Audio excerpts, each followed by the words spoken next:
Thank you very much, Cap. Yes, indeed. Getting ready to go with this one. An exciting best of 3 coming up here between VP and AS Monaco Gambit. Carl, we've already heard some of your thoughts on the panel. I mean, just to get into some of the action now, and I've sort of some queries that I had. You know, looking at this pick from AS and Monaco Gambit, going for the core IO, I thought we weren't going to see this. I thought this hero was kind of done after the patch. Is that the case, or are we going to see AS Monaco Gambit show us that it can still work despite the nerfs? I mean, it's a pretty significant nerf, right? The damage went from 10, 20, 30, 40 to, you know, up by 5, maxing out at 25. That is significant. That's a lot of damage missing. I've still seen it picked quite a bit, but I'm not really a believer, but I've been wrong many times before.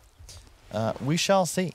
I'm just looking at the VP draft and thinking, yeah, this is damn good. And I think if you look across Dota history, this kind of draft's always been good. Like, this is Lion ET, we've seen this how long? Beastmaster Lifestealer. Oh, Dream. We're stepping up for this. Oh, he's going to be able to tether across in time, and that will save him. Immersion in position on the high ground to give him a safe target to head over towards. But no, for sure, I do have to agree. This definitely looks like it could be a tough one for AS Monaco Gambit. And no one's got a lot to prove with that. The last pick, Pugner, a pick into, against some heroes that are able to deal with the Pugner. You're going to have people setting up, getting in the face of him with the Roar, the jump from the Lion. And you know, Decrepify is not necessarily going to save targets. Sure, it's going to stop the Lifestealer beating down on them, but lots of magical damage the VP have to still work through. Potential Decrepify saves that no one would normally want to look for when he's playing Pugner. Yeah, indeed. It's a tough. I want to see no one just do incredibly well in this lane, but it's just so hard against Beastmaster. How do you really zone him out? He's going for the bottle and Soul Ring build. Already down. There's a good start. How'd that happen? Things here. Getting the first blood. See if they can get save as well. Save. Managed to stop the regen there from Dream, but first blood with the tri-lane set up.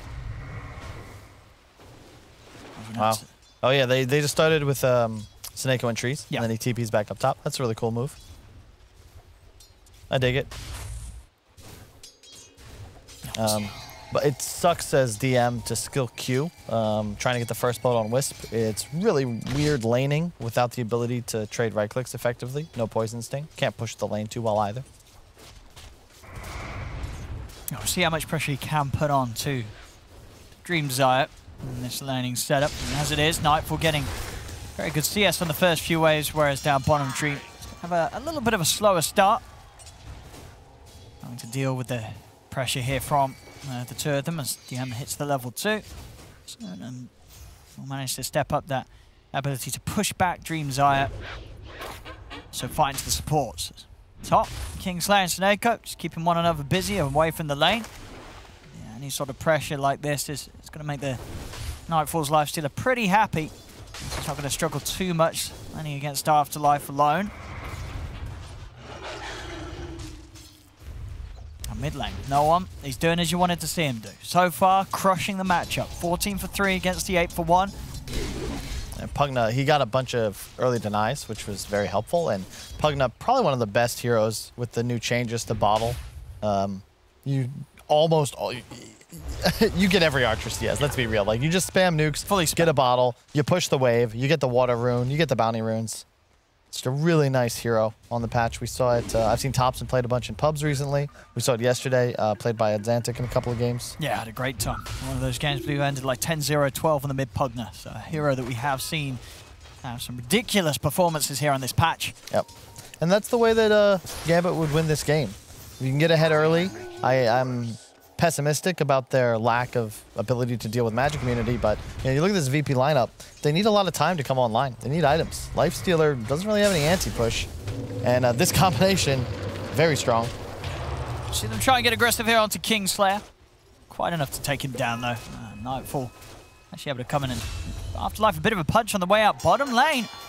We're seeing a second kill here for AS Monaco Gambit 2 times down this bottom. They have managed to get Dream involved in some very early action. I'm really shocked that save went for no points in Hex. One of the better 1-point abilities. 2.5 seconds of CC somewhat cancels out the tag team.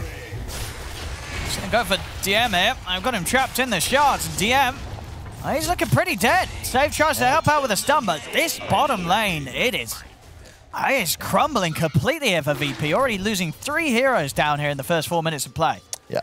I think they had a misunderstanding how this lane would be played. You go the mana drain because the idea is you're going to just play the attrition game.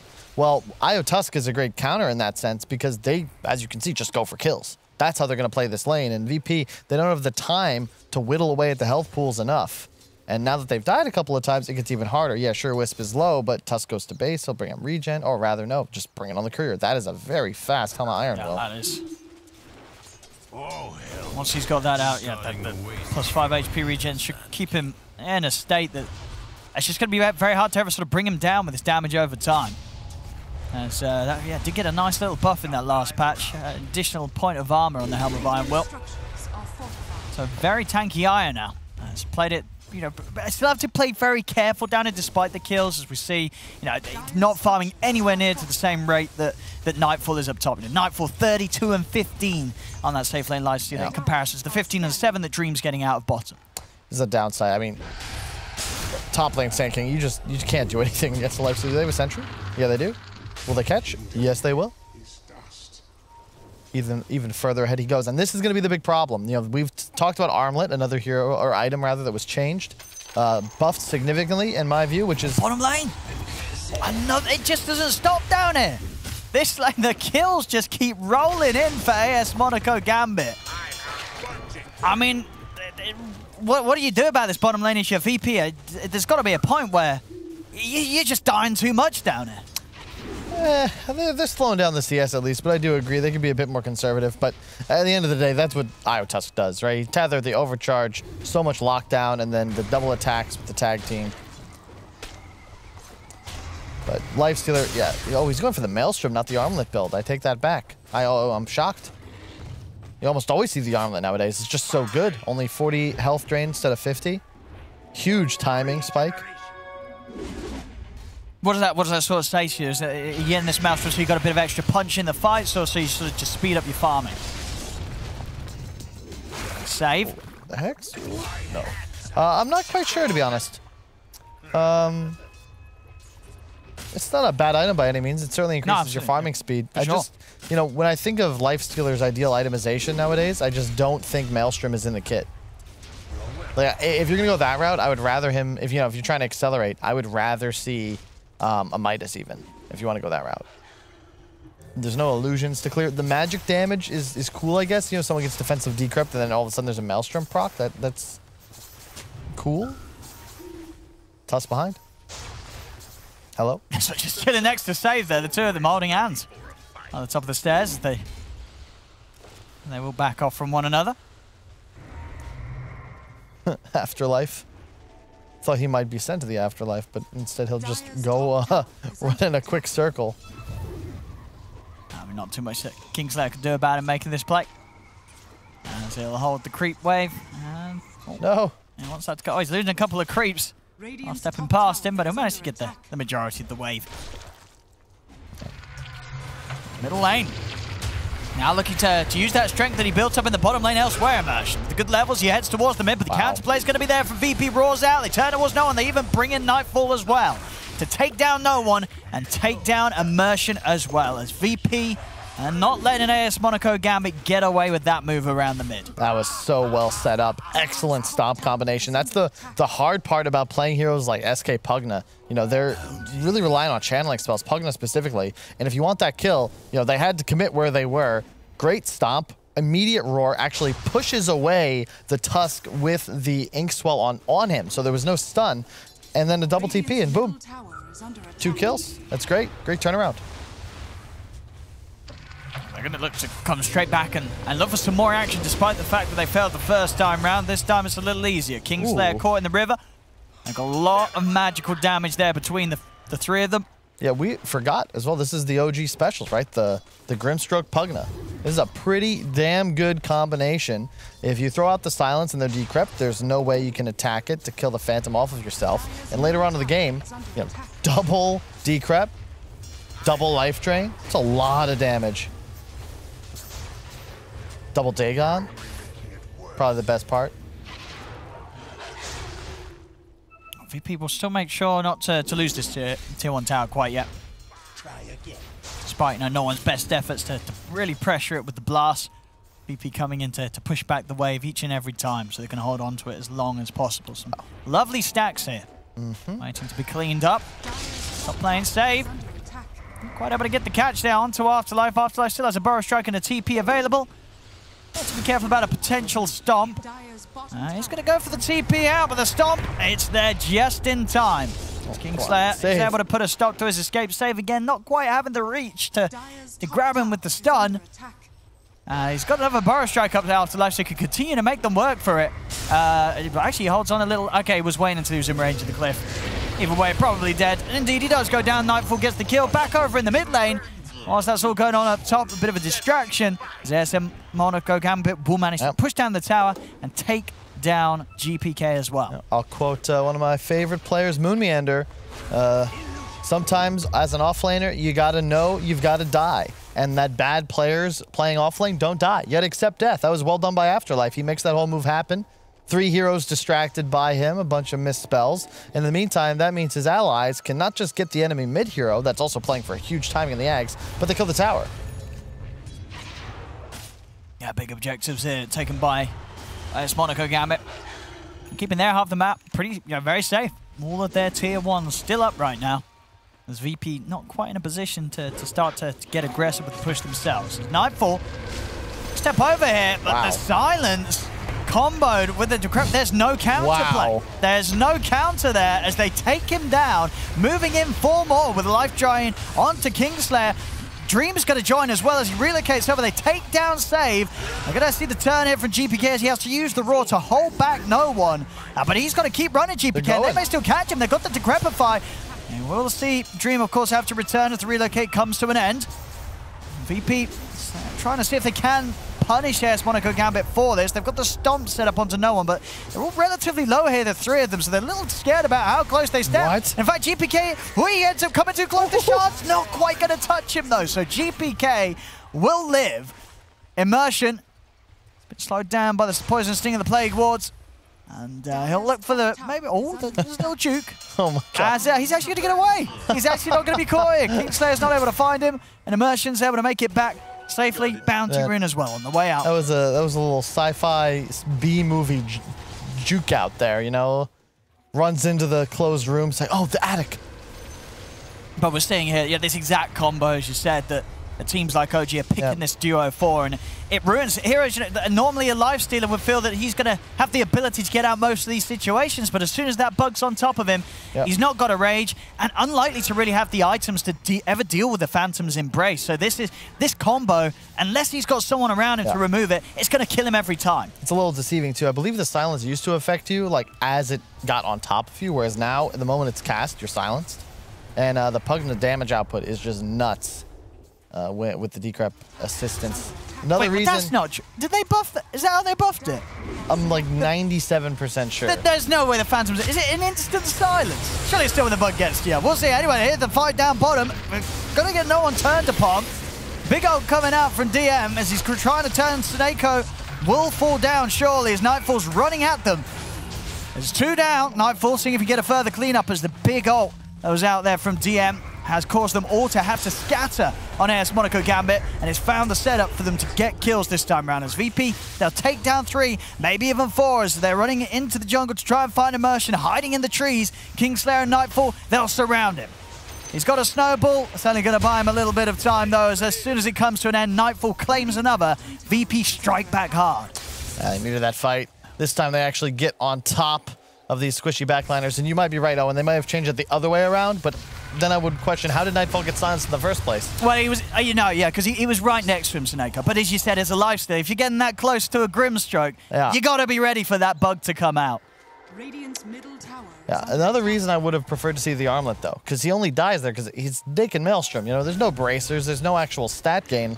Now he's got the belt of strength. He'll be going Sanj, but just, it helps with stacks, as we'll see him take one here. But quite curious. He will scale. Still a relatively even game. Big timing is, of course, going to be that Beastmaster Ags. We've seen that do some pretty nasty work over the short time it's been available in the game. And are you sort of a believer in the build enough for it to have the priority of being played from the mid lane rather than the off lane? You feel that it's strong enough to get that position too, to do it? it remains to be seen. I'm having a tough time. It reminds me of the...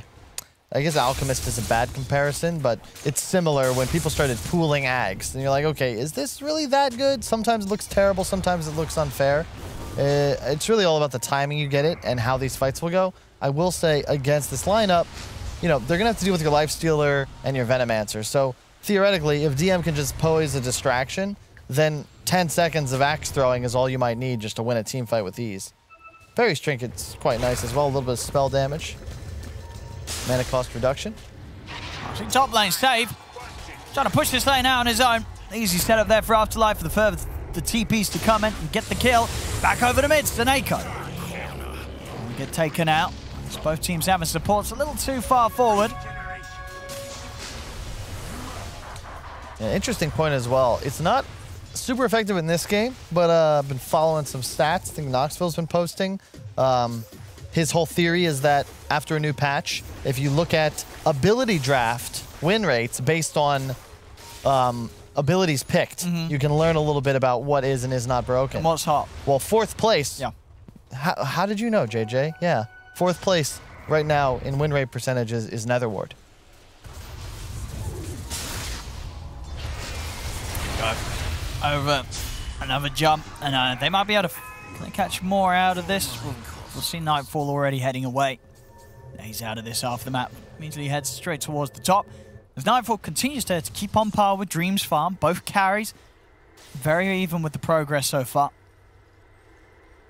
As we'll have to see, so far Dream having a brilliant game. 4-0-3 on the carry IO. So far, it seems like that the nerfs haven't held him back. Still having just as good of a game as the carry IO. Yep.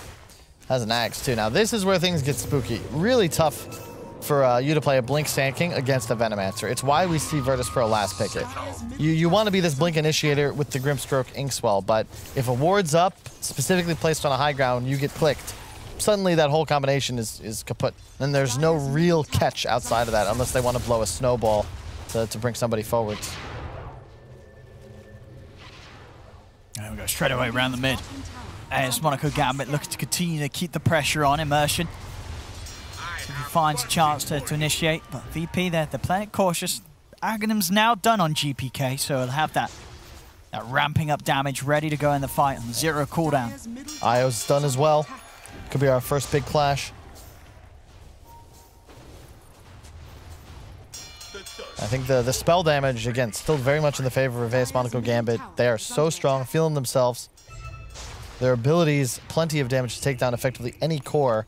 And Virtus.pro need a bit more time to come online, I would say.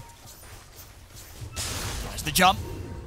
Fine save. They're going to look to start things onto the line, but immediately Nightfall's going to jump out, and they're going to head straight over towards the puck. The finger comes out. They burst no one immediately at the start of the action, as AS Monaco Gambit will manage to take down 2, but they'll lose 2 more themselves. There's both supports and no one out of the game.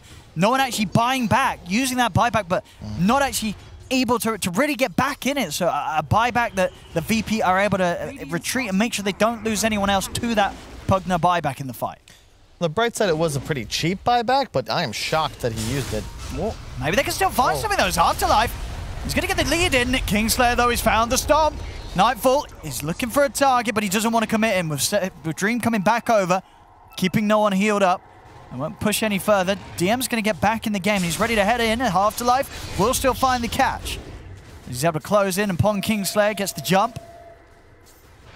I'm really shocked they gave that to him. I mean, with the buyback, you got to figure they're going to keep hunting you. Virtus.pro, you're at the mercy of your big cooldowns. Finger, Roar, Earth Splitter, Veno Ulti. They're all on cooldown. Yeah, thank you, JJ. And they even use the Infest. Like, literally all ults down. You know, you don't have that problem as this Radiant side. No, you're ready to go. Sand King stun, Decrep, Blast, Drain. That's going to be a hero kill. You got to be cautious. That Netherward also doing some serious work. Poor save with that stun finger combo. Basically killed himself.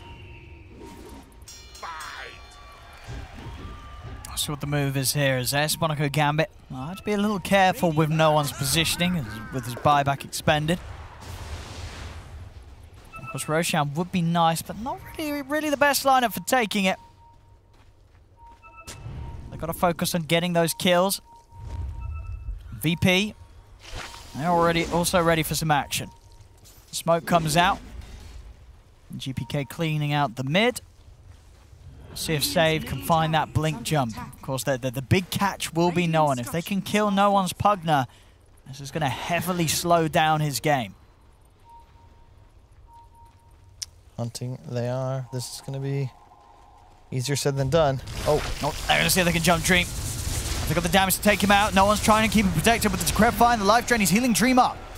Nightfall's still going to charge in, but Dream's able to tether over towards No One, and the rest of AS Monaco Gambit are making their way over. Here they come. His immersion. Trying to get a catch up with the charge jump fall from Afterlife. The Inkswell buff as well. They'll go straight in onto Nightfall. Can they bring down the lifesteal in time? He's getting low. The Phantom's embrace on him. He's trying to take it off. He will manage to do so, as Nightfall will live. A turn taken down the two of them. Saves, ready to jump back in onto No One. No One drops down the Nether Ward. Dream will manage to take No One out there. Oh, they got to buy back. They got to get back here. Yeah, they're going to look to fight. You don't want to ditch your IO carry. There's 4 heroes of VP surrounding and ready and waiting for Dream to return. See if they're going to help him out here. Dream's going to get caught out by the stomp. No One trying to keep him alive with the defensive Decrep fight, but the burst comes out for the finger. Dream getting low. He'll turn over towards GPK, but he can't quite finish the Beastmaster off. The heal does continue to keep Dream alive, but the axe is damaged. Dream's got to be careful. Another axe that's going to do it there as GPK finds the snipe, takes down the carry IO. Man, GPK wasn't there, but back at TI8 in Vancouver, we did axe throwing at the pre-event party. We did. We did. A few of the players quite good. Apparently GPK, you know, were he in the scene, might have been in that final round. That's a good job we weren't there. They'd be hitting us all. It's GPK. I saw the damage done that last fight as well. Over 4K damage there done by GPK's Beastmaster. Getting the angles and getting the opportunities to just continue to layer those axes out of them. Yeah, it's still anybody's game, but you can see a big part of this game is No One. I mean, he played that fight near flawlessly and still wasn't enough. On mid, they're able to get the opening here. Nice jump from Afterlife into the Phantom's embrace. Can they keep him chain stun? They can with the Inkswell and the punch up. They bring him down as Nightfall pushing forward incredibly aggressively. He felt invincible. He wasn't. No, not at all. He's got to be way more cautious. Cannot afford to be playing so loose. Might even set up for the Roche, but with ET checking the pit, it's going to be tough to They're going to smoke and look for another kill whilst Nightfall's down. So if AS Monaco Gambit can get the jump, they found GPK. Shards out as well, he's trapping him in. There's no escape for GPK as AS Monaco Gambit gets straight on top of the Beastmaster and take down the mid. 2 cores down on VP. It's getting right over, Owen. You got to play more cautious. We talked about it. VP, you've got late game, you've got team fight. You need those BKBs. Well, AS Monaco Gambit, they just want this. And now they're going to keep on it. VP's trying to step up with just the 3 of them, but AS Monaco Gambit, they've still got the full lineup alive. Afterlife's doing the burst strike onto the 2 of them. What are VP doing, Kyle? I mean, the 3 of them were starting to walk towards the jungle as if they had a score to settle, but they had no fight in them. It was the 3 of them against 5 of AS Monaco Gambit. And AS Monaco Gambit, they did have the high ground. I mean, this Roche isn't even like that huge of a deal. There's no shard. It's the first one. Yeah, it's tough, but you're in no shape to fight.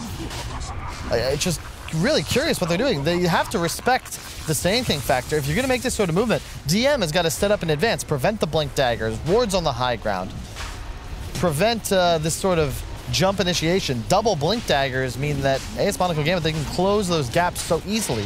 That's huge They've stuff given away the Roche. From the Radiant side.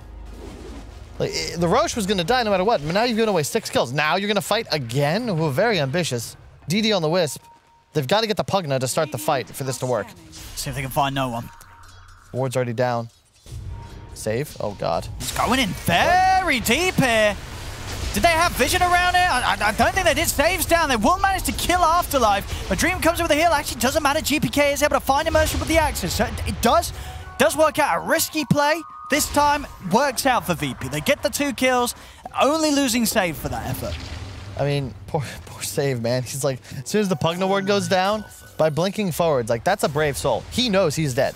Because realistically, he's going to cast his spells. He's going to die, but he's the delivery system, you know? He's working on behalf of the alien, the life stealer inside of him that bursts out, takes out 2 heroes. But man, we'll see. VP, they're closing in on the BKBs. Still really anybody's game. It's been quite entertaining. Was it 24-17? Only 24 minutes in. 2K lead still at the moment for AS Monaco Gambit. GPK just finished his BKB, though. That's huge. He can actually enter fights now, run at No One's Pugna, potentially roar him, try and take him down. Surprised no one hasn't picked up a Dagon yet. With all the burst damage potential. He went for the Rush Doctrine. The Blink makes sense. Aeon Disc is next choice. Scotty for Noah or Nightfall. This is really nice. One of the best tools at limiting healing. And when you're playing against a Wisp Pugna, it's necessary because otherwise that hero is just going to get double healed. And we've seen it in those mid-game engagements. You're just not able to take them down. VP. Try their luck at taking down the tier 1 tower. Of course, we're here at 24 minutes in, and VP are yet to be able to take any objective from AS Monaco Gambit. I'll see this one go, though. As AS Monaco Gambit, no interest in trying to protect this tier 1. The next fight round, Dream's got a full BKB. So, again, the IO carry continuing to perform here on AS Monaco Gambit. First picked again, I believe, we're in the draft, and it's still looking as good as ever from Dream. That's what we call the debate right there. That's how they drew it up. Kill the lion. We'll spam all of our spells on his corpse. It's certainly going to work. And you can see Save, that's the smile of a man who knows. The job well done. Yeah, and it better be. Two intimidating looking guys standing behind him like, well, you better not mess this up, boys. Here we go, down mid. Onto the tier 1's VP.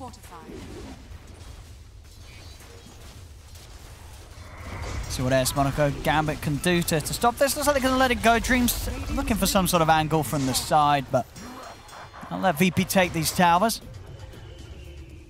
And it's allowing Nightfall to really keep back on track with Dream. Nightfall's farm still in a fantastic position. I mean, all things said and done, the gap between the teams very, very minimal. Mid's pretty much in the same spot. Carries as well. Even the offlane, just a very slight difference. As it is close, and as you said, when you were coming into this game from the draft, you were still concerned about AS Monaco's Gambit's ability to take this late against VP's lineup. Closing the game. Although I may just be continuing to underestimate Carry Wisp. You know, Sanj Kaya up likely a heart next. You know, maybe that's enough. Sure, maybe could be this unkillable. Is the true carry, right? But it doesn't get easier. Lifestealer will continue to get strong. He is doing percent-based damage on a max HP-based percent damage with every attack.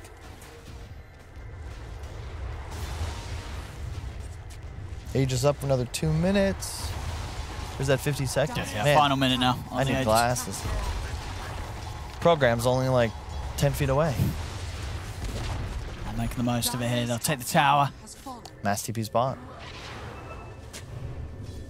Instantly out this area. Nightfall, he's not going to take his chances anymore. He knows that they can kill him if they find that jump. Lovely little find here, the Paladins. Be able to amp up that lifesteal, and now with a full Skadi. Nightfall with all the tools to get in. Crepified targets are still going to be a little bit of an issue for him at the moment, but if he can work around that. Here comes the fight. They know Aegis is fading. Dream's going to start the... Oh, Afterlife, he's up on this cliff. There's a Burrow Strike a little bit off the mark there. See if things still work out as they get in onto DN. They bring down the Veno. Over to the side, though, Nightfall and Save, they've found themselves on top of the Pugna. They're trying their best to burst him down. They will be able to do so here with the Earth Split. As they take him out, Roar comes out from GPK onto Dream. Nightfall's able to continue to go to work, beating down the IO.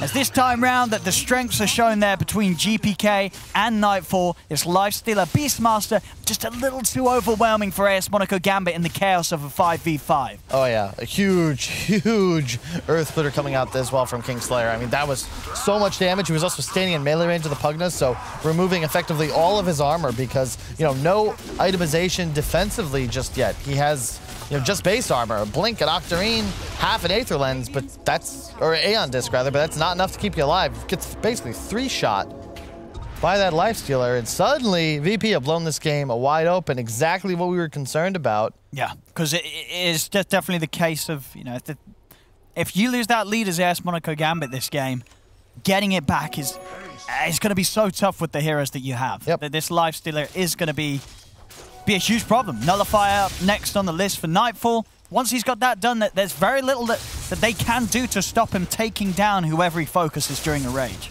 Yep. And it's not just that it's a lifestealer, right? It's the fact that you also have ET Aura and Beastmaster Aura to deal with. So, incredible tools at maximizing your physical damage capabilities. Now they're going to grab some vision. And the delivery as well. Blink Lion, like, this is the dream. 10 seconds on Finger. They might want to wait for it. Oh, that, or just a better target. Oh, no. Oh, they're going to get the roar off onto Dream. Nightfall is going to go for the easy kill first. Takes down the touch. Now he's going to head straight towards Dream. Dream's able to get the BKB off and ease away. The Soulbind holding back the two of them.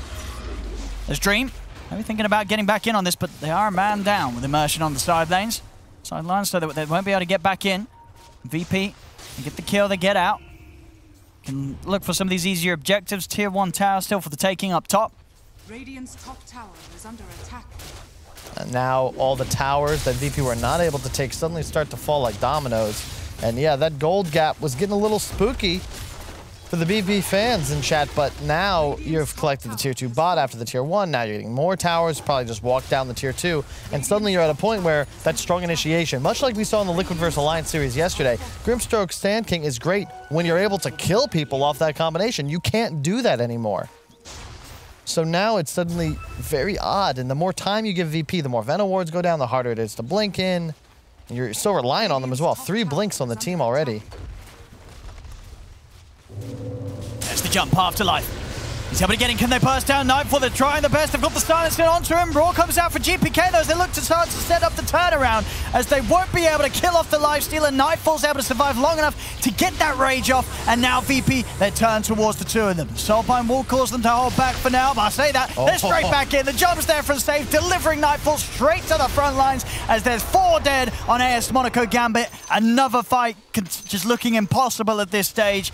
They're trying to make the same moves that they were getting away with earlier, getting in on top of the lifestealer, but at this point, Nightfall, he's got the farm, he's got the items, they can't quite burst him, and if they don't take him down with that jump, the lineup from VP, it will turn and it will kill them all. It's looking to dive now towards the tier 4s. A buyback comes out from Afterlife, but he can't protect Dream as the IO falls. Afterlife looking to have a dieback situation here, as he indeed will go down a second time. VP, they'll take the fight, they'll take the tier 3, they'll take the Rex, and with this sort of momentum, they're probably going to be taking the game soon, as a turnaround looks very difficult for AS Monaco Gambit now. Oh yeah, you could do that when the lifestealer had 1200 health maybe 20 minutes ago, but that's status resist from the Sange, 3.5k HP as you can see on your screen. They got him close, but as you said, you don't kill lifestealer, well, that's it, folks. Your entire combination is gone, you have no spells left, and suddenly VP's turnaround, the double Lion stun save has been on point, died a bunch, but pretty much been his job. And any roar target you can see. And with the BKB, GPK, he's running into the fray. He doesn't care about the Sandstorm, the Epi, the Pugnablast, what have you. He's there.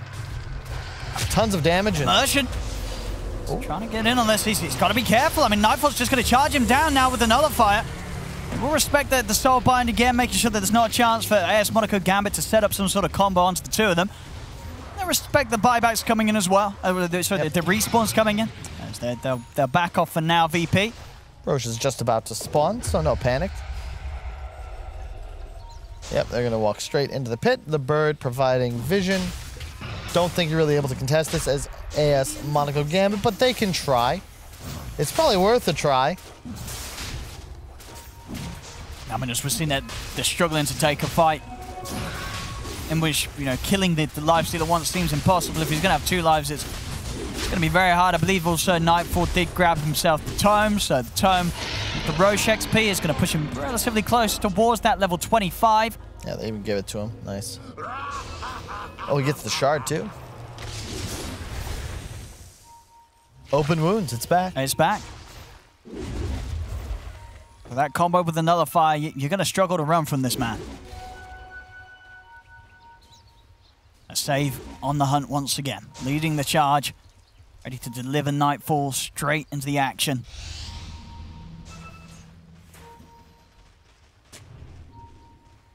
Smoked right into the base. Love this move.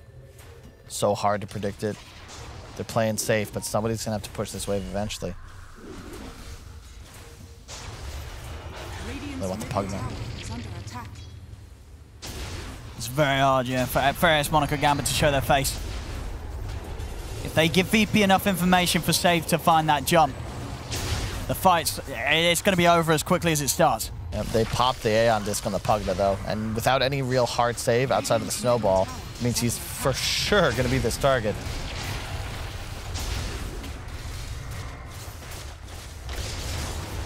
What do you do with this Aegis Lifestealer slowly taking down your buildings?